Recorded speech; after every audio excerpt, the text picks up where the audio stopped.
Hey everyone, I'm going to show you how to make a park bench that is scaled for minifigures for today's Lego brick tutorial.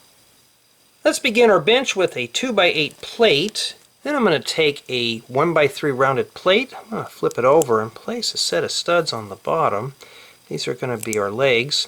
Make two of these, and we're going to place these as shown. And right in this lip, a 1x8 flat tile, and these studs back here are going to be used to anchor down on minifigures. Then a set of 1x2 rounded plates right here. In the back center, a set of modified rounded 1x1 plates with 3.2 shaft. Place these right here.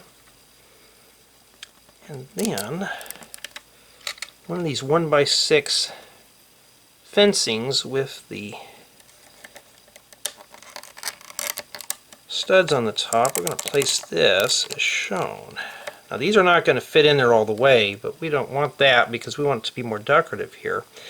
Then I'm going to complete this with a set of 1x1 bricks and a 1x8 flat tile. This is going to tile this together. And for arms, we're going to take a set of nozzles. I'm going to place these in as shown. These will go all the way down here. Just set those right in those holes to complete our park bench. Now these can be a bit of a chore to line up sometimes. You just have to persuade them a bit.